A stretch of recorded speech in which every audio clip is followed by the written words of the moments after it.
സത്യം പറയാലോ, അന്ന് ഒരു വിദ്യാർത്ഥിനിയായിരിക്കെ എനിക്ക് എൻ്റെ മനസ്സിൽ അമ്മയ്ക്ക് പൊങ്കാല ഇടുമ്പം നല്ലൊരു വരനെ കിട്ടണം.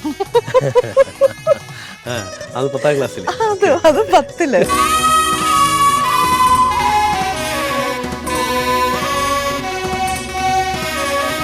അതെല്ലാം ഒരു യോഗം പോലെ ചില സ്ഥലങ്ങളിൽ ചെന്ന് എത്തപ്പെടുന്നു. ആ എത്തപ്പെടുന്ന സ്ഥലത്ത് അതിൽ നിന്നും നമുക്ക് സ്വാംശീകരിച്ചെടുക്കാൻ പറ്റുന്ന ചില സാഹചര്യങ്ങൾ പ്രകൃതിയായിട്ട് ഉണ്ടാക്കി തരുന്നതാണ്. അവിടെയാണ് ഞാൻ വിശ്വാസം. 7 മണിയാകുമ്പോൾ സ്ത്രീകളെല്ലാവരും സീരിയൽ കാണാൻ.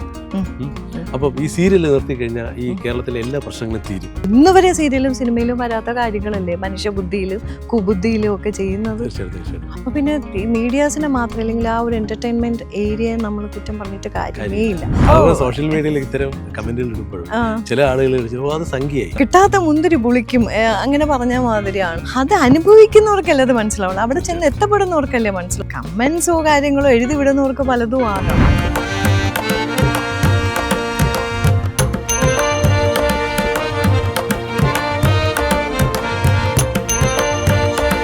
പൊതുവെ എല്ലാവരും പറയാറുണ്ടല്ലോ, അങ്ങനെ ഒരു സ്നാന സമയത്ത് നമ്മളെന്തെങ്കിലും അറിഞ്ഞോ അറിയാതെയോ ചെയ്തു പോയ പാപങ്ങളോ അങ്ങനെ എന്തെങ്കിലുമൊക്കെ ആണെന്നുണ്ടെങ്കിൽ അതോടുകൂടി അങ്ങ് ഒഴുകി പോകണം എന്നുള്ളതായിരുന്നു. പോസിറ്റീവ് മാത്രം കൊടുത്തു കഴിഞ്ഞാൽ കാണുന്ന ആ ഒരു ഒരു എൻ്റർടൈനിങ് സാധനം വരില്ല.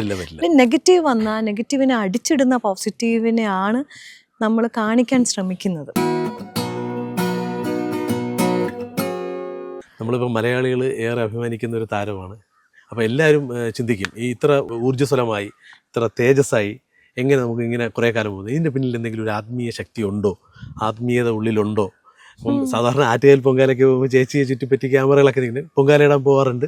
അപ്പം അങ്ങനെയൊക്കെ ഒരു ആത്മീയത ഉള്ളത് കൊണ്ടും ഇപ്പോൾ ഈ മാഘമേളയ്ക്ക് പോയി, അപ്പോൾ ഞാനിങ്ങനെ ഒരു ഹിന്ദുവായി ജനിച്ചതിൽ എനിക്ക് അഭിമാനമുണ്ട് എന്നൊക്കെ പറയുന്ന തരത്തിലേക്ക് ഒരു മാറിയല്ലോ. ഉള്ളിലുള്ള ആത്മീയത എന്താണ്? ആത്മീയത പൂർണ്ണമായിട്ടുള്ള ഒരു ഭക്തി തന്നെയാണ്. അത് എനിക്ക് തോന്നുന്നു ജനിച്ച നാൾ മുതൽ നമ്മൾ അത്തരം ആ ഒരു കൾച്ചറിലും ട്രഡീഷണലും ഒക്കെ, ഹിന്ദുത്വം എന്ന് നമ്മൾ പറയുന്നില്ല, അതൊരു കൾച്ചർ തന്നെയാണ്. അപ്പം അത്തരം കൾച്ചറിൽ അതിൻ്റെ പൂർണ്ണമായിട്ടുള്ള സംഭവങ്ങളൊക്കെ നമ്മൾ മനസ്സിലാക്കി ഇതാവുന്നത് കൊണ്ട് ശരിക്കും ആ ഒരു ഭക്തിയാണ് ശരിക്കും എന്നിൽ നിറഞ്ഞുള്ളത്. ഈ സാധാരണ നമ്മൾ കുഞ്ഞുനാളിൽ ചേച്ചി പറഞ്ഞതുപോലെ അമ്പലത്തിൽ പോകാറുണ്ട്, കാരണവന്മാർ പറഞ്ഞു തരാറുണ്ട് കാര്യങ്ങളൊക്കെ. അപ്പൊ ചില അനുഭവങ്ങൾ നമുക്ക് വരാൻ സാധ്യതയുണ്ട്. ചില അനുഭവങ്ങളുടെ വെളിച്ചത്തിൽ നമ്മൾ പോകാറുണ്ട്. അങ്ങനെ എന്തെങ്കിലുമൊക്കെ അനുഭവങ്ങൾ ഒരുപാട് വന്നിട്ടുണ്ട്. അതിലെ ഏറ്റവും എനിക്ക് മുഖ്യമായിട്ട് പറയാൻ, പ്രത്യേകിച്ച് ഇപ്പം ആറ്റുകാലമ്മയുടെ ഇപ്പം ഉത്സവ സമയമാണ്, അല്ലെങ്കിൽ പൊങ്കാല അടുത്തു.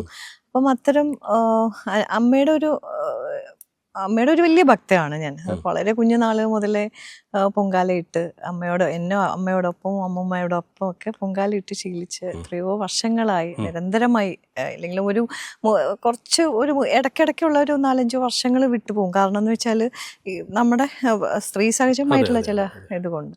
അപ്പോൾ അങ്ങനെ അല്ലാണ്ട് ഇങ്ങനെ സ്ഥിരം ഭാഗ്യം കിട്ടും. അത്തരം അമ്മയ്ക്ക് ഒരു നൈവേദ്യം അർപ്പിക്കാനുള്ളൊരു ഭാഗ്യം കിട്ടാറുണ്ട്. അപ്പോൾ അത് അമ്മയെ സംബന്ധിച്ച് പറയുകയാണെന്നുണ്ടെങ്കിൽ, ഞാൻ എൻ്റെ 10ാം ക്ലാസ്സിൽ ഞാൻ ആദ്യമായിട്ടാണ് ഒരു തനിക്കലം ഇടുന്നത് പൊങ്കാല. ബാക്കി എപ്പോഴും അമ്മയുടെ കൂടെ അമ്മ ഇങ്ങനെ കുറച്ച് അരി ഇടാൻ തരും കയ്യിൽ, ഇല്ലെങ്കിൽ ഇട്ടോളാൻ പറയും. പക്ഷെ തനിക്കലം ഇട്ടത്, അപ്പം അമ്മ നന്നായിട്ട് എന്നോട് പറഞ്ഞതും ഇതാണ്, എക്സാമാണ്, അപ്പോൾ നന്നായിട്ട് പ്രാർത്ഥിച്ച് എല്ലാം നല്ല മാർക്സ് ഒക്കെ കിട്ടാനും ഒക്കെ ഇനി ഭാവിയിലും ഒക്കെ നല്ലതിന് വേണ്ടിയിട്ട് പ്രാർത്ഥിച്ചു. പക്ഷേ സത്യം പറയാലോ, അന്ന് ഒരു വിദ്യാർത്ഥിനിയായിരിക്കെ എനിക്ക് എൻ്റെ മനസ്സിൽ അമ്മയ്ക്ക് പൊങ്കാല ഇടുമ്പം എനിക്ക് പരീക്ഷ ഓക്കെ എഴുതും, ഓക്കെ അത്ര ഉള്ളൊരിതുണ്ട്. പക്ഷെ എൻ്റെ മനസ്സിൽ എനിക്കൊരു നല്ലൊരു വരനെ കിട്ടണം. അത് 10ാം ക്ലാസ്സിൽ. അത് 10ല്. അമ്മയ്ക്കറിയില്ല, അമ്മൂമ്മയ്ക്കറിയില്ല. ഇപ്പോഴാണ് എനിക്ക് തോന്നുന്നു ഒരു പക്ഷെ എല്ലാവരും അറിയാൻ പോകുന്നത്. ഞാൻ ഇതിനു മുൻപേ ഞാൻ ഇപ്പൊ അമ്മയുടെ ആയിട്ട് അനുബന്ധപ്പെട്ടിട്ട് വേറൊരു ഇതിലും ഞാനിങ്ങനെ പറഞ്ഞിട്ടുണ്ടായിരുന്നു. അപ്പോഴേക്കും അന്നും ഇത് കേട്ടിട്ട് അമ്മ ഓഹോ അന്ന് അങ്ങനെയായിരുന്നു ഇട്ടത് എന്ന് പറഞ്ഞ, മാർക്കിന് വലിയ കുഴപ്പമൊന്നുമില്ല. പക്ഷെ എന്നാലും അന്ന് ഞാൻ ആഗ്രഹിച്ചിരുന്നു ഒരു നല്ല കല്യാണം. എൻ്റെ കല്യാണത്തിനേക്കാൾ ഉപരി എനിക്ക് വരുന്നത് നല്ലൊരു പാർട്ട്ണർ ആയിരിക്കണമെന്ന്. അത് എന്തുകൊണ്ട് ഒരു പാർട്ട്ണറെയും ഞാൻ അന്ന് കണ്ടുവച്ചിട്ടില്ല. അങ്ങനെ ഒരു ലവ് റിലേഷൻഷിപ്പിലോ അങ്ങനെ ഒന്നും ആയിരുന്നില്ല. പക്ഷെ അത് കഴിഞ്ഞ് 10 കഴിഞ്ഞു, പിന്നെ ഡിഗ്രി കഴിഞ്ഞു, അത് എല്ലാം കഴിഞ്ഞതിന് ശേഷം പിന്നെ കിട്ടിയത് അതെനിക്ക് അമ്മയുടെ ഒരു വരദാനം തന്നെ. അമ്പാടിച്ചേട്ടനെ ഞങ്ങൾക്ക് എല്ലാവർക്കും അറിയാം. കാര്യം ഞങ്ങളുടെയൊക്കെ ഒരു ഗുരു തുല്യനായിട്ട് വരുന്ന ആളാണ്. ഒരുപാട് സീരിയലില്, സിനിമകള്, ഒരുപാട് എണ്ണിയാൽ തീരാത്ത ഒരുപാട് കാര്യങ്ങൾ പറയുന്നുണ്ട്. അത് ആ വ്യക്തിത്വവും അങ്ങനത്തെ ഒരു വ്യക്തിത്വം ഭയങ്കര സോഫ്റ്റ് ആണ്, സംസാരിക്കുന്നത് സോഫ്റ്റ് ആണ്. അതെ. അപ്പൊ അത് ഒരു വലിയ കാര്യം. പിന്നെ അമ്മയുടെ നടയിൽ എപ്പോഴും മറ്റൊരു വീട്ടിലാണ് ഞാൻ പൊങ്കാല ഇട്ടുകൊണ്ടിരുന്നത്, അമ്മയുടെ നടയിൽ തന്നെ. അപ്പോഴേക്കും പലപ്പോഴും അത് ഭയങ്കര സന്തോഷപൂർവ്വം ചെയ്യുകയാണെന്നുണ്ടെങ്കിലും പിന്നെ തിരിച്ചു പോകുന്നൊക്കെ ഒരു അവസ്ഥ ഉണ്ടല്ലോ. നമ്മൾ ഈ പൊങ്കാല സാധനം എടുത്ത് പിന്നെ നടന്ന് അങ്ങനെ പോയിട്ട്, അല്ലെങ്കിൽ അതൊക്കെ ഭയങ്കര ബുദ്ധിമുട്ടായപ്പോൾ ഞാൻ ഇങ്ങനെ പ്രാർത്ഥിക്കുമായിരുന്നു, ദൈവം അമ്മയുടെ നടയിൽ സ്വന്തമായിട്ട് ഒരു വീട്, അവിടെ അമ്മയുടെ നടയിൽ. എനിക്ക് വീടുണ്ട്, പക്ഷെ അങ്ങനെ ഒരു അതിയാഗ്രഹമായിരിക്കാം, പക്ഷെ എന്തോ നമ്മൾ ആഗ്രഹിക്കുമല്ലോ അമ്മയുടെ നടയിൽ, ആറ്റുകാലിന്റെ അടുത്ത് ആ പരിസരങ്ങൾ. അങ്ങനെ ഞാൻ അവിടെ ആറ്റുകാലിന്റെ അടുത്ത് കാലടിയിൽ ഒരു ഫ്ലാറ്റ് വാങ്ങണ്ടായി. അപ്പൊ എനിക്ക് തോന്നുന്നു അമ്മയുടെ എനർജി പോയിന്റിനകത്താണ് ആണ് ഒരു അവിടെ കാലടിയിൽ ഞാൻ പൊങ്കാല ഇടുമ്പോഴത്തേക്കും മീഡിയക്കാരൊക്കെ അവിടെ അറിഞ്ഞും എല്ലാവരും ചോദിക്കുമല്ലോ ഓരോ പ്രാവശ്യം. അപ്പൊ അങ്ങനെ അവരറിഞ്ഞും കേട്ടുമൊക്കെ സെലിബ്രിറ്റീസോ ഇല്ലെങ്കിൽ ഈ പറയുന്ന പോലെ മുഖ്യധാര ഇതിൽ നിൽക്കുന്നവർ അവിടെ എവിടെയെങ്കിലും ഇടുമ്പോൾ ആൾക്കാർ വരുന്നു. അതൊരു നിരന്തരമായിട്ടുള്ള ഒരു കാര്യമാണ്, വർഷാനുവർഷങ്ങളിൽ ആൾക്കാർ അത് ചെയ്യുന്നത്. എന്തായാലും ചേച്ചിയുടെ ഞാൻ നമ്മൾ ആദ്യം ചോദിച്ചു ഈ പ്രസരിപ്പ്, ഈ ഒരു സംഭവം എല്ലാം ആ ഒരു എനർജി പോയിന്റിൽ നിന്ന് തന്നെയാണ് വരുന്നത്. അപ്പം നമ്മളിത് കൂടുതലും ഈ ദേവി എന്നുള്ള സങ്കല്പത്തിന് മുകളിൽ നമ്മളൊരു എനർജി ആയിട്ട് കാണുന്നുണ്ടോ? എനർജി തന്നെയാണ് അതിപ്പോൾ. ദൈവീ സങ്കല്പങ്ങളോ മറ്റ് അങ്ങനെ ഒരു ദൈവ സങ്കല്പങ്ങളെ കാട്ടിയൊക്കെ പ്രകൃതിയാണ് ശരിക്കും എനർജി. ആ പ്രകൃതിയാണ് ശരിക്കും നമ്മുടെ എന്താ പറയുക ഭക്തി എന്ന് പറയുന്നത്. ഈ പ്രകൃതിയോളം ഒന്നും വരില്ല എന്നുള്ളതാണ്. എല്ലാ കൗതുകങ്ങളും എല്ലാ എന്താ പറയുക അതിശയങ്ങളും ഒക്കെ ഉള്ളത് പ്രകൃതിയിലാണ്. അപ്പൊ ഈ ദൈവസങ്കല്പങ്ങളെയൊക്കെ നമുക്ക് സങ്കല്പങ്ങൾ മാത്രമാണ് ഓരോ ചിത്രകാരന്റെ ഒരു ഇതില് ആർട്ടില് അതിലൊക്കെയാണ് നമ്മൾ സങ്കല്പിച്ചാണ് അത്തരം ഇത്. പക്ഷെ നമ്മളതല്ലല്ലോ, നമ്മുടെ കൺമുമ്പിൽ കാണാ ദൈവമല്ലേ നമുക്ക് ഈ പറയുന്ന. തീർച്ചയായിട്ടും. ഈ മാഘമേളയ്ക്ക് പോയി നമ്മൾ അവിടെ സ്നാനം ചെയ്തു. അപ്പൊ ചേച്ചിക്ക് ഉണ്ടായ ഒരു അനുഭവം എന്തായിരുന്നു? നമുക്ക് മനസ്സിൽ തോന്നുന്ന ഒരു കുളിർമയില്ലേ? ഞാനും പോയി സ്നാനം ചെയ്തതാണ്. ഓരോരുത്തർക്കും ഓരോ ഡിഫറെന്റ് ആണേ. അല്ല അത് അപ്പോ ആ ഒരു മൊമെന്റിൽ ശരിക്കും പൊതുവെ എല്ലാവരും പറയാറുണ്ടല്ലോ അങ്ങനെ ഒരു സ്നാന സമയത്ത് നമ്മളെന്തെങ്കിലും അറിഞ്ഞോ അറിയാതെയോ ചെയ്തു പോയ പാപങ്ങളോ അങ്ങനെ എന്തെങ്കിലും ഒക്കെ ആണെന്നുണ്ടെങ്കിൽ അതോടുകൂടി അങ്ങ് ഒഴുകി പോണം എന്നുള്ളതായിരുന്നു. അത് തന്നെയായിരുന്നു മനസ്സിൽ. വേറെ ഒന്നും ഞാൻ പൊതുവെ ഒന്നും പ്രാർത്ഥിക്കാറില്ല. പ്രാർത്ഥന 2 ഫലിച്ചു. അതല്ല, ചില പ്രാർത്ഥനകൾ നമുക്ക് അറിയാതെ വരുന്നത് നമുക്ക് പെർട്ടിക്കുലർലി ഒരു സമയത്ത് നമ്മൾ ചെല്ലുമ്പോഴത്തേക്കും. ഞാനിപ്പോൾ പൊങ്കാല ഇടുമ്പോഴും ഞാൻ പ്രത്യേകിച്ചൊന്നും എനിക്ക് പ്രാർത്ഥന വരില്ല ആ മൊമെന്റിൽ. എനിക്ക് ഈ ഇത് തിളച്ച് തൂകുമ്പോഴത്തേക്കും അമ്മയോടുണ്ടാവുന്നൊരു അമ്മയോട് ഭയങ്കര നന്ദിയാണ് ഞാൻ പറയുന്നത്. ഇപ്പോഴും എനിക്ക് ചെയ്യാനായിട്ട് അമ്മ അനുഗ്രഹിച്ചല്ലോ, ആ അനുഗ്രഹമാണ് എനിക്ക് എൻ്റെ പ്രാർത്ഥന ശരിക്കും പറഞ്ഞാൽ. അപ്പോൾ ഈ അനുഗ്രഹങ്ങളൊക്കെ തന്നെയാണ് നമ്മളിപ്പം ഇപ്പം ദൈവങ്ങളുടെ പോട്ടെ നമ്മുടെ മനുഷ്യരുടെ കൂടെ തന്നെ നമുക്ക് എന്താണെങ്കിലും അവരുടെയൊക്കെ ബ്ലെസ്സിങ്സ്, നമ്മുടെ മൂത്തവരുടെ ആണെങ്കിലോ നമ്മുടെ ഈവൻ ഫ്രണ്ട്സിൻ്റെ ആണെങ്കിലോ നല്ല 2 വർത്തമാനങ്ങൾ നമുക്ക് എപ്പോഴും അനുഗ്രഹങ്ങളല്ലേ. അപ്പം അതുകൊണ്ട് അത് പ്രകൃതിയിലെ ഒരു ലയനമാണ് ആക്ച്വലി അങ്ങനെ കിട്ടുന്നത്. ഇപ്പം ചേച്ചി നേരത്തെ പറഞ്ഞു മാഘമേളയുടെ കാര്യം പറഞ്ഞപ്പോൾ ജനൻ ടി വി ആണെന്ന് തോന്നുന്നു മൈക്ക് വെച്ചു. അപ്പോൾ ചേച്ചി പറയുന്നുണ്ട് എനിക്ക് ഒരു ഹിന്ദുവായി ജനിച്ച് ഐ ആം പ്രൗഡ് എന്ന് പറഞ്ഞു. ഇങ്ങനെ തുറന്നടിച്ച് പറയുമ്പോഴേ അപ്പം നമ്മൾ ഈ ഇത്തരം മേഖലയിൽ നിൽക്കുന്നവരാണ്, സാധാരണ ഇതൊന്നും പറയാനുള്ള ധൈര്യം ആർക്കുമില്ല. പക്ഷെ ഈ അടുത്ത കാലങ്ങളിൽ എല്ലാവരും ഐ ആം ഹിന്ദു അല്ലെങ്കിൽ ഈ വിശ്വാസത്തിൽ നിൽക്കുന്നതിൽ ഞാൻ അഭിമാനിക്കുന്നു എന്നൊക്കെ പറയത്തക്ക രീതിയിലൊന്നും അതെങ്ങനെയാണ് ചേച്ചിക്ക് പെട്ടെന്ന് അങ്ങനെ? എനിക്ക് അങ്ങനെ പ്രത്യേകിച്ച് അങ്ങനെ ഒരു എന്താ പറയുക മറ്റ് മതങ്ങളെ നമ്മൾ അധിക്ഷേപിച്ചിട്ടല്ല പറഞ്ഞത്. ഞാൻ ഏത് മതത്തിലാണോ വിശ്വാസം ഇല്ലെങ്കിൽ ഏത് മതത്തിലാണോ ഞാൻ ജനിച്ചത് എൻ്റെ ഒരു രീതിയിലാണ് ആ ഒരു മതത്തിനോട്. ഒരു പക്ഷെ വേറൊരു മതത്തിലായിരുന്നുവെങ്കിൽ ഒരു പക്ഷേ അത്തരമൊരു സാഹചര്യത്തിൽ അപ്പം അവിടെ മതേതരം ആയിട്ടുള്ള ആൾക്കാർ തന്നെയാണ് കൂടുതലും. ഞാൻ കൂടുതലും പേരെയും എനിക്ക് തോന്നുന്നു മറ്റു റിലീജിയസ് ആയിട്ടുള്ള ആൾക്കാർ വന്നിട്ടുണ്ടാവാം, മറ്റു റിലീജിയനിലുള്ള ആൾക്കാരൊക്കെ വന്നിട്ടുണ്ടാകാം, എനിക്കതറിയില്ല. ബട്ട് എന്നാലും കൂടുതലും ഇത്തരം കാര്യങ്ങൾ ഇപ്പോൾ ഹിന്ദു റിച്വൽസ് ചെയ്യുന്ന ചെയ്യുന്ന ഒരു സ്ഥലത്ത് കൂടുതലും ഈ ഹിന്ദുയിസം ഫോളോ ചെയ്യുന്ന ആൾക്കാർ തന്നെയായിരിക്കും കൂടുതലും വരിക എന്ന് കരുതി അവിടെ മറ്റു മതക്കാരെ ആരും മാറ്റി നിർത്തുന്നില്ല. ഇല്ല. അപ്പം അതൊരു കോമൺ ആയിട്ടുള്ള ഒരു സ്നാനം. അതാണ്. അപ്പൊ സോഷ്യൽ മീഡിയയിൽ ഇത്തരം കമന്റുകൾ ഇടുമ്പോഴും ചില ആളുകൾ അത് സംഖ്യയായി, ഇങ്ങനൊരു സാധനം പറഞ്ഞാൽ സംഗീ എന്നുള്ള രീതിയിലേക്ക് അങ്ങനൊരു സംഗീ അങ്ങനെ ഒരു സംഭവം ഒന്നുമല്ല. ഞാനിപ്പോൾ എന്നോട് ചോദിക്കുമ്പോൾ ഞാനത് പറഞ്ഞ് എനിക്ക് എന്തോ ഒരു ആ ഒരു മൊമെന്റിൽ നമുക്ക് ഇത്ര നല്ല റിച്വൽസ് ഒക്കെ നമുക്ക് നേരിട്ട് കാണാൻ പറ്റുന്നു. ഒത്തിരി നല്ല പ്രാർത്ഥനകൾ നമുക്ക് കേൾക്കാത്ത ഒരു കൂട്ടം ആൾക്കാരുടെ, ഇല്ലെങ്കിൽ കാണാത്ത ഒരു കൂട്ടം ആൾക്കാരുടെ അവരുടെ സാധനകൾ, അവരുടെ പ്രാർത്ഥനകൾ അവിടെ വന്ന് നോക്കുമ്പോൾ 2 ദിവസം ഞാൻ അവിടെ നിന്നു. ഒരുപാട് പല ആൾക്കാരുടെ റിലീജിയസ് റിച്വൽസ് ആണ് അവിടെ നടന്നത്, എല്ലാവരുടെയും. അപ്പൊ നമ്മൾ ഒരു പെർട്ടിക്കുലർ, ചിലപ്പോൾ ഒരു അമ്പലത്തിൽ പോയാൽ ഒരു പെർട്ടിക്കുലർ സംഭവമല്ലേ കാണുന്നത്. അപ്പൊ അത് അങ്ങനെ ആയിരുന്നില്ല. അപ്പൊ അവിടെ അതൊക്കെ എനിക്ക് ഒരു അതിശയമായിരുന്നു. ഓ, ഇങ്ങനെയും ഉണ്ടോ, ഇവരുടെ ഇങ്ങനത്തെ ആണോ പൂജ, എന്ത് രസമാണ്. അപ്പൊ അതായിരുന്നു ശരിക്കും. അപ്പൊ ഇത്ര പൂജകളുണ്ടോ, ഇത്രയും ഈ നമ്മുടെ ഈ ഒരു കൾച്ചറിൽ, ഈ ഒരു ഹിന്ദുയിസം എന്നുള്ള ഒരു ഈ ഒരു കൾച്ചറിൽ ഇത്രയും ഉണ്ടോ സംഭവം. നമുക്ക് വൈവിധ്യമാർന്ന പല വൈവിധ്യമാർന്ന പൂജകളും അവരുടെ പ്രാർത്ഥനകളും ഒക്കെയാണ് നമ്മൾ. അതാണ് നമ്മൾ less you know more you wonder എന്ന് പറഞ്ഞ പോലെ ഏറ്റവും കുറച്ച് അറിയുന്നവർക്കാണ് കൂടുതൽ വണ്ടർ അടിക്കുന്നത്. അതായിരുന്നു ഞാൻ. പക്ഷേ ഇപ്പൊ ചേച്ചി പറഞ്ഞത് ഭയങ്കര ഒരു അനുഭവമാണ്. കാര്യം അതിനകത്ത് ചില ആളുകൾ ഇപ്പോഴും പറയുന്നത് ബ്രാഹ്മണിക്കൽ ഋഷിമണി എന്നൊക്കെ പറഞ്ഞിട്ട് അവര് ബ്രാഹ്മൺസ് ആണ് കൂടുതൽ. പക്ഷെ നമുക്കത് അവിടെ കാണാൻ പറ്റിയില്ല. അല്ല, അങ്ങനെയൊന്നും ആയിരുന്നില്ല. അത് അവിടെ എത്തിപ്പെടാത്തവരാണ്. കിട്ടാത്ത മുന്തിരി പുളിക്കും അങ്ങനെ പറഞ്ഞ മാതിരിയാണ്. അത് അനുഭവിക്കുന്നവർക്കല്ലേ അത് മനസ്സിലാവുള്ളൂ. അവിടെ ചെന്ന് എത്തപ്പെടുന്നവർക്കല്ലേ മനസ്സിലാവുള്ളൂ. അത് മൊത്തത്തിൽ കാണുന്നവർക്കല്ലേ അത് മനസ്സിലാവുള്ളൂ. ഇപ്പൊ ഈ കമന്റ്സോ കാര്യങ്ങളോ എഴുതി വിടുന്നവർക്ക് പലതും ആകാം, പക്ഷെ അതല്ല. പിന്നെ ഓരോരുത്തർക്കും ഓരോ രീതികളല്ലേ. ഇപ്പം ഞാൻ ജനിച്ചു വളർന്നതും ഇല്ലെങ്കിൽ ഞാൻ നോക്കി കാണുന്നതും ഒക്കെ ഒരു ഡിഫറെന്റ് ആണ്. അതിപ്പോ നമ്മൾ ഒരു പബ്ലിസൈസ് ചെയ്യണോ, അതിന്റെ ആവശ്യം വരുന്നില്ലല്ലോ. ചേച്ചി ഇപ്പം ഇത്തരം കാര്യങ്ങൾ നമ്മൾ നേരെ തിരിച്ചിങ്ങോട്ട് വരാം. കാര്യം സാധാരണ ഒരുപാട് നെഗറ്റീവ് വേഷങ്ങളാണ് ചേച്ചി ചെയ്യുന്നത്. അപ്പോൾ ഞാൻ മുമ്പൊരു, അതായത് ഒരു റൂഡായിട്ടുള്ള അല്ലെങ്കിൽ ഒരു കണിശക്കാരിയായിട്ടുള്ള ഒരു നെഗറ്റീവ് ഷെയ്ഡുള്ള വേഷങ്ങളൊക്കെ ചെയ്തിട്ടുണ്ടോ? അങ്ങനെ ഇല്ല. അങ്ങനത്തെ എന്നാ അങ്ങനെ ചെയ്ത് അങ്ങനെ ഒന്ന് ഉദ്ദേശിച്ചോളൂ, അങ്ങനെ ചെയ്തെന്ന് വിചാരിച്ചോളൂ. അങ്ങനെ ചെയ്യുമ്പോൾ നമ്മൾ ചില ആ ക്യാരക്ടർ നമ്മൾ തന്നെ ഞാൻ ഇപ്പൊ ഈ ഒരു സെറ്റിൽ വർക്ക് ചെയ്തുകൊണ്ടിരിക്കുന്ന സ്വയംവരപ്പന്ത് സൂര്യ ടിവിയിൽ വരുന്നതാണ്. അത് കുറച്ച് മെയിൻ ക്യാരക്ടറാണ്, പക്ഷെ നെഗറ്റീവാണ്. പോസിറ്റിവിറ്റിയിലേക്ക് വേണ്ടിയിട്ടുള്ള ഒരു നെഗറ്റീവ്നെസ് ഉണ്ടല്ലോ, അതാണ്. അതൊക്കെ. അപ്പൊ അങ്ങനെ ഇരിക്കുമ്പോൾ നമ്മളെ ഈ ക്യാരക്ടേഴ്സ് പലപ്പോഴും നമ്മളെ ഹോണ്ട് ചെയ്യാറുണ്ട്.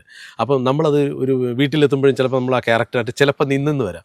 അപ്പം നമ്മൾ എങ്ങനെ ഒരു ആധ്യാത്മികമായിട്ട് ചിന്തിക്കുകയാണെങ്കിൽ എനിക്കെങ്ങനെ അതിനൊന്ന് തുലനം ചെയ്യാൻ പറ്റും, എനിക്കെങ്ങനെ അത് ബാലൻസ് ചെയ്യാൻ പറ്റുന്നു?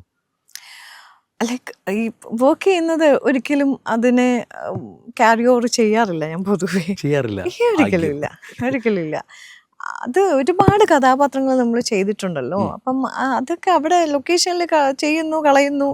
വീട്ടിലെത്തി കഴിഞ്ഞാൽ വേറൊരു സോണ നായരാണ്. അത് ക്യാരക്ടറിലേക്ക് ഏത് ക്യാരക്ടറും എന്നിൽ കയറാറില്ല. വെരി ഫസ്റ്റ് ഡേ സെക്കൻഡ് ഡേയോ ഞാൻ ആ ക്യാരക്ടറിൻ്റെ ഒരു എന്താണ് ക്യാരക്ടർ എന്നുള്ളത് വീട്ടിൽ ഡിസ്കസ് ചെയ്യുന്നല്ലാതെ, ഒരു പക്ഷേ എൻ്റെ ഹസ്ബൻഡ് ക്യാമറമാൻ ആയതുകൊണ്ടും അദ്ദേഹം ടെക്നിക്കാലിറ്റീസ് ഒക്കെ ചോദിക്കും. ആരായിരുന്നു വർക്ക് ചെയ്തത്, ഏത് ക്യാമറ യൂസ് ചെയ്തത്, ഇങ്ങനെയൊക്കെയുള്ളതാണ് പുള്ളിയുടെ. പിന്നെ എന്താ ക്യാരക്ടർ സംഭവം, എന്താ സൂപ്പറാണോ എന്ന് ചോദിക്കുമ്പോൾ ആ ഒരു കുറച്ച് മൊമെന്റിൽ നമ്മൾ ഷെയർ ചെയ്യുന്ന ഒരു സാധനമാണ്. ശരിക്കും പറഞ്ഞാൽ ഈ ക്യാരക്ടർ അവിടെ കളഞ്ഞിട്ട് പോവുകയാണ്. പിന്നെ എഗെയിൻ നെക്സ്റ്റ് ഡേ വരുമ്പോൾ മേക്കപ്പ് ഇട്ട് ക്യാമറയുടെ മുന്നിലേക്ക് വരുമ്പോൾ അതിന്റെ ആവശ്യം. അല്ലാണ്ട് പിന്നെ നമ്മൾ ഈ ചെയ്ത കഥാപാത്രങ്ങൾ മൊത്തമായിട്ട് നമ്മൾ ഇങ്ങനെ മാറി മാറി മാറി സെക്കൻഡ്സ് ബൈ സെക്കൻഡ് മാറി മാറി നമ്മൾ എങ്ങനെ വീട്ടിലിരിക്കുന്നത്, അതാണ് നടക്കില്ലല്ലോ. ഞാൻ ഉദ്ദേശിച്ചത് നമ്മളത് ഹോണ്ട് ചെയ്യുമ്പോൾ ഇപ്പം നമ്മളൊരു മെഡിറ്റേഷൻ ചെയ്തോ അല്ലെങ്കിൽ ധ്യാനത്തിലിരുന്നോ ഒക്കെ ഇല്ല. ഇപ്പൊ ഒരു നല്ലൊരു സിനിമ കാണുമ്പോൾ നമുക്ക് അത് 1-2 ദിവസം നമുക്ക് ആ സിനിമയുടെ കഥാപാത്രങ്ങളോ ഇല്ലെങ്കിൽ ആ ഒരു ത്രെഡോ ഒക്കെ ഹോണ്ട് ചെയ്തെന്നിരിക്കും. അത്രയും ഭയങ്കര ഡീപ്പ് ഇൻസൈഡ് പോകുന്ന ഒരു സാധനമാണെങ്കിൽ അത് ഹൗണ്ട് ചെയ്തെന്ന് ഇരിക്കും. പക്ഷെ ഒരു മൂന്നാം ദിവസം നമ്മൾ വേറൊരു ഇതിൽ നിന്നും കുറച്ചും കൂടെ ബെറ്റർ ആയിട്ടുള്ള ഒരു സിനിമ കാണുമ്പോൾ എന്തായിരിക്കും അവസ്ഥ? തീർച്ചയായിട്ടും. പിന്നെ ഒരു ക്വസ്റ്റ്യൻ ഉണ്ട്. അതായത് ചില ആളുകൾ, ഇപ്പം ചില ആളുകൾ എന്നല്ല, ഇപ്പം ഞങ്ങളും ഈ ഒരു വിഷ്വൽ മീഡിയയിൽ വർക്ക് ചെയ്യുന്ന ആളാണ്. അപ്പം ഞാനും വർക്ക് ചെയ്തുകൊണ്ടിരുന്നതാണ്. ഇപ്പം യൂട്യൂബ് അമേസിംഗ് റേ എന്നാണ് ചാനലിൻ്റെ പേര്. അപ്പോൾ ചിലർ പറയുന്നത് നിങ്ങൾ 7 മണിയാകുമ്പോൾ സ്ത്രീകളെല്ലാവരും സീരിയൽ കാണാൻ പോകും. അപ്പം ഈ സീരിയൽ നിർത്തി കഴിഞ്ഞാൽ ഈ കേരളത്തിലെ എല്ലാ പ്രശ്നങ്ങളും തീരും എന്ന് ചിലർ ആധ്യാത്മിക ആചാര്യന്മാരാവാം, ചില ഗുരുക്കന്മാർ ഇങ്ങനെ പറയാറുണ്ട്. നിങ്ങൾ ആ സമയത്ത് രാമനാമം ജപിക്കൂ, ഇങ്ങനെ ജപിക്കൂ. അങ്ങനെ പറയുമ്പോൾ അങ്ങനെയൊക്കെ ഒരാളെ നമ്മൾ ഈ സീരിയൽ മനസ്സിനെ കീഴ്പ്പെടുത്തുമോ? സീരിയല് ഞാൻ പറഞ്ഞില്ലേ ചിലവരെ സ്വാധീനിക്കുന്ന ഒരുപാട് വീട്ടിൽ നടക്കുന്ന സംഭവങ്ങൾക്കെല്ലാം കാരണം നിങ്ങൾ കാണുന്നതല്ലേ നെഗറ്റീവാണ്. അവിടെ ഭാര്യയ്ക്ക് ഭർത്താവിന് സംശയം, ഭർത്താവിന് ഭാര്യയ്ക്ക് സംശയം. അത് ഞാൻ പറഞ്ഞില്ലേ, ഇപ്പൊ സീരിയലാണെങ്കിലും സീരിയലിനെ നമ്മൾ സീരിയലൈസ് ചെയ്യുന്നില്ല. നമ്മളൊരു സിനിമ തന്നെ എടുക്കും, സിനിമയെ വിത്ത് ഫാമിലി പോകുന്നു. അപ്പം അതിനകത്ത് ഒരു സെൻസർ ചെയ്തിട്ടുള്ള ഒരു സർട്ടിഫിക്കറ്റ് കൊടുത്തിട്ടുള്ള ഒരു ഇതിന് നമ്മൾ ഫാമിലിയിലുള്ള കൊച്ചു കുട്ടികളെ നമ്മൾ കൊണ്ടുപോകാറില്ല അത്തരം ഒരു സിനിമയിൽ. അത് എന്തുകൊണ്ടാണെന്ന് വെച്ചാൽ അത് പർട്ടിക്കുലർലി ഒരു പറയുന്ന അഡൾട്ട്സ് ഉള്ളി എന്ന് പറയുന്ന ഒരു സാധനം സൈൻ അത് കൊടുക്കുന്നതിൻ്റെ മെയിൻ റീസൺ എന്ന് പറഞ്ഞാൽ ഇത് സ്വാധീനിക്കാതിരിക്കാൻ വളർന്നു വന്ന കുട്ടികൾക്ക് ഇതിനകത്ത് അത്രയും തീവ്രത ഉണ്ട്, പല കണ്ടന്റിൻ്റെയും തീവ്രതകളുണ്ട് എന്ന് പറഞ്ഞിട്ട് കുട്ടികളെ സ്വാധീനിക്കാതെ ഇത് മനസ്സിലാക്കാതെ അച്ഛനമ്മമാർ കൊണ്ടുപോകുന്നവരുണ്ട്. ഇപ്പം അത് തന്നെ ചിലപ്പോൾ ഞാൻ പറഞ്ഞില്ല മീഡിയാസ് ആണെങ്കിലും ഒക്കെ നമ്മളെ ചിലത് സ്വാധീനിക്കും, ഇല്ലയെന്ന് പറയുന്നില്ല. ചില കഥകൾ, ചില ട്രിക്കുകൾ, ഒരു കൊലപാതകത്തിൻ്റെ ഐഡിയാസ് നമ്മളൊരു സിനിമ കാണുമ്പോൾ അങ്ങനെ ഒരുപാട് ഐഡിയാസ് പലർക്കും അത് കൊടുക്കുന്നുണ്ട്. ദൃശ്യം സിനിമ ഇറങ്ങിയപ്പോൾ പക്ഷെ ഇതിനേക്കാൾ ഇപ്പൊ സിനിമയെക്കാളൊക്കെ ഉപരിയാണല്ലോ നമ്മുടെ ചുറ്റിലും, സീരിയലിന്റെ അല്ല ഞാൻ പറഞ്ഞ നമ്മുടെ ചുറ്റിലും യഥാർത്ഥത്തിൽ സീരിയലോ സിനിമയിലോ വരാത്ത കാര്യങ്ങൾ ഇന്ന് വരെ സീരിയലും സിനിമയിലും വരാത്ത കാര്യങ്ങളല്ലേ മനുഷ്യബുദ്ധിയിലും കുബുദ്ധിയിലും ഒക്കെ ചെയ്യുന്നത്. അപ്പൊ പിന്നെ ഈ മീഡിയാസിനെ മാത്രം അല്ലെങ്കിൽ ആ ഒരു എന്റർടൈൻമെന്റ് ഏരിയയെ നമ്മൾ കുറ്റം പറഞ്ഞിട്ട് കാര്യമേ ഇല്ല. സ്വാധീനിക്കുന്നവർക്ക് സ്വാധീനിക്കാം. ഇതെല്ലാം മനസ്സിന്റെ നിയന്ത്രണമാണ്. ഇതൊരു കാഴ്ചപ്പെട്ടിയാണ്. ഇല്ലെങ്കിൽ ഇത് നമ്മൾ ഇത്തരം സാധനങ്ങളൊന്നും ഒരിക്കലും ഡീപ്പ് ഹാർട്ടിലേക്ക് ഇല്ലെങ്കിൽ ആ മൈൻഡ് സെറ്റിലേക്ക് കൊണ്ടുപോകാൻ പാടില്ല എന്ന് മനസ്സിലാക്കിക്കൊണ്ട് അത് കാണുകയും പിന്നെ ഇത് പർട്ടിക്കുലർ ആരും നമ്മൾ ഫോഴ്സ് ചെയ്യുന്നില്ല ഇത് കാണണം. നമുക്ക് വിരൽ തുമ്പിൽ നിറയെ സ്കിപ്പ് ചെയ്ത് പോകാനുള്ള ഒരുപാട് ചാനൽസും നല്ല നല്ല ഈ പറയുന്ന ആധ്യാത്മിക ചാനലുകളെല്ലാം നിറയെ ഉണ്ട്. അപ്പം ആ തരത്തിലേക്ക് അച്ഛനമ്മമാർ കുട്ടികളെ അത് തന്നെ കാണാൻ ശീലിപ്പിച്ചു കഴിഞ്ഞാൽ അവരത് അത് തന്നെ കാണുള്ളൂ.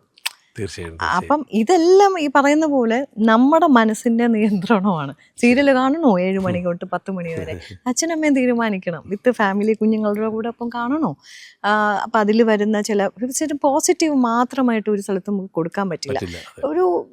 ഒരു ബ്ലാക്ക് ആൻഡ് വൈറ്റ് മാതിരി അല്ലെങ്കിൽ വെളിച്ചവും ഇരുട്ടും മാതിരി നമുക്ക് പോസിറ്റീവ് മാത്രം കൊടുത്തു കഴിഞ്ഞാൽ കാണുന്ന ആ ഒരു ഒരു എന്റർടൈനിങ് സാധനം വരില്ല.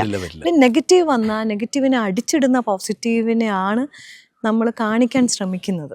ഇപ്പൊ ഞാൻ ഇതിനകത്ത് നെഗറ്റീവ് കാണിക്കുമ്പോൾ എൻ്റെ നെഗറ്റീവ്നെസ് മാത്രമല്ല കാണാൻ ശ്രമിക്കേണ്ടത്, ഇതിനെ അടിച്ചിടുന്ന ഒരു പോസിറ്റീവ് വേറൊരു ക്യാരക്ടറുണ്ട്. ആ ക്യാരക്ടറിന് എന്തുകൊണ്ട് ഈ പറയുന്ന കുറ്റം പറയുന്നവർ ഉൾക്കൊള്ളുന്നില്ല? ഇതാണ്. അപ്പൊ അതുകൊണ്ട് ഒന്നിനെയും ആരും സ്വാധീനിക്കുന്നുണ്ടാവാം ഓഫ് കോഴ്സ്, പക്ഷെ ഇതെല്ലാം നമ്മുടെ വിരൽത്തുമ്പുകളിലും നമ്മുടെ മനസ്സിന്റെ അതാണ്. തീർച്ചയായിട്ടും. ചേച്ചി ഈ എന്തെങ്കിലും മെഡിറ്റേഷനോ അങ്ങനെ എന്തെങ്കിലുമൊക്കെ ചെയ്യുന്നുണ്ടോ? മെഡിറ്റേറ്റ് ചെയ്യാറില്ല, മെഡിറ്റേഷൻ ഇല്ല. ഞാൻ നന്നായിട്ട് പ്രാർത്ഥിക്കാറുണ്ട്, കുറച്ചു നേരം ജപിക്കാറുണ്ട്, ജപമുണ്ട്, വായനയുണ്ട്. ആധ്യാത്മിക പുസ്തകങ്ങൾ കയ്യിൽ ഉള്ളപ്പോൾ വീട്ടിലുള്ള പുസ്തകങ്ങളെല്ലാം കുറച്ച് വായിച്ചിട്ട് കിട്ടിയാലും ഞാൻ സമയം കണ്ടെത്തി വായിക്കും. മറ്റു പുസ്തകങ്ങളൊക്കെ വായിക്കാറുണ്ട്. ഒരുപാട് സ്ഥലങ്ങളിൽ ചേച്ചി പോവാറുണ്ട്. ഈ ആധ്യാത്മിക കേന്ദ്രങ്ങൾ തേടിയുള്ള യാത്രകൾ എന്തെങ്കിലും? അങ്ങനെയില്ല, ഇല്ല, കോമൺ ആണ്. ചെന്നെത്തപ്പെടുകയാണ്. അതെല്ലാം ഒരു യോഗം പോലെ ചില സ്ഥലങ്ങളിൽ ചെന്നെത്തപ്പെടുന്നു. ആ എത്തപ്പെടുന്ന സ്ഥലത്ത് നമുക്കത് അതിൽ നിന്നും നമുക്ക് സ്വാംശീകരിച്ചെടുക്കാൻ പറ്റുന്ന ചില സാഹചര്യങ്ങൾ പ്രകൃതിയായിട്ട് ഉണ്ടാക്കി തരുന്നതാണ്. അവിടെയാണ് ഞാൻ വിശ്വാസം. അവിടെ പോയിട്ട് ഒരുപാട് സ്ഥലങ്ങളിൽ പോയിട്ടുണ്ട്, പക്ഷെ അതിനെ തേടിയുള്ളൊരു യാത്രയല്ല. പക്ഷെ അവിടെ എന്നെ അവിടെ കൊണ്ടുവന്ന് എത്രയോ നാളുകളായി ഇത് കേട്ടിട്ട് അത്രയും പ്രസിദ്ധി ആർജിച്ച ഒരു ഇടമുണ്ട് എന്നറിഞ്ഞിട്ട് ഇന്നാണോ എനിക്ക് വരാൻ പറ്റിയത് എന്ന് സ്വയം ചോദിച്ചത് അതിശയിച്ചതുമായിട്ടുള്ള ഒരുപാട് ഇടങ്ങളുണ്ട്. അവിടെയൊക്കെ ഞാൻ ചിന്തിക്കുന്നത് പ്രകൃതിയുടെ ഒരു നിയമമാണ്. ഈ ഒരു പ്രായത്തിലോ ഈ ഒരു സമയത്തോ ആ നിയോഗം അവിടെയാണ്. അവിടെ വന്ന് ഇരിക്കുക, ഇവിടെ കുറച്ച് നേരം ഈ പ്രതിമ കാണുക, ഈ ബിംബം കാണുക, ഈ സൈലൻസ് മനസ്സിലാക്കുക, ചുറ്റിലും ഇരിക്കുന്ന വളരെ ഭക്തി നിർഭരമായിട്ടിരിക്കുന്ന വ്യക്തികളെ കാണുക. ഇതൊക്കെ ഇത്രയും നാളും എൻ്റെ തൊട്ടടുത്ത് കിടന്നിട്ട് എനിക്ക് പറ്റിയില്ലല്ലോ എന്ന് ഞാൻ വിചാരിക്കും. അപ്പോൾ അവിടെയൊക്കെ ആ ഒരു പ്രകൃതിയുടെ ഒരു നിയോഗത്തിനെയാണ് ഞാൻ കൂടുതലും. തീർച്ചയായും ചേച്ചി, ഈ അപ്പോൾ ഒരുപാട് ചുരുങ്ങിയ സമയത്താണ് നമ്മുടെ ഈ ഇൻ്റർവ്യൂ. ചേച്ചി ബിസിയാണ്, നമ്മൾ നിൽക്കുന്ന ഒരു സീരിയൽ ലൊക്കേഷനിലാണ്. അപ്പോൾ ചേച്ചിയുടെ തിരക്ക് കാരണം നമ്മളിതിവിടെ തൽക്കാലം വൈൻഡപ്പ് ചെയ്യാണ്. എല്ലാ ആറ്റുകാല അമ്മയ്ക്ക് നൈവേദ്യം അർപ്പിക്കുന്ന എല്ലാ ഭക്തജനങ്ങൾക്കും എൻ്റെയും എൻ്റെ കുടുംബത്തിൻ്റെയും ആശംസകളും അമ്മയുടെ അനുഗ്രഹവും എല്ലാം ഏവർക്കും ഉണ്ടാവട്ടെ എന്ന് പ്രാർത്ഥിക്കുന്നു.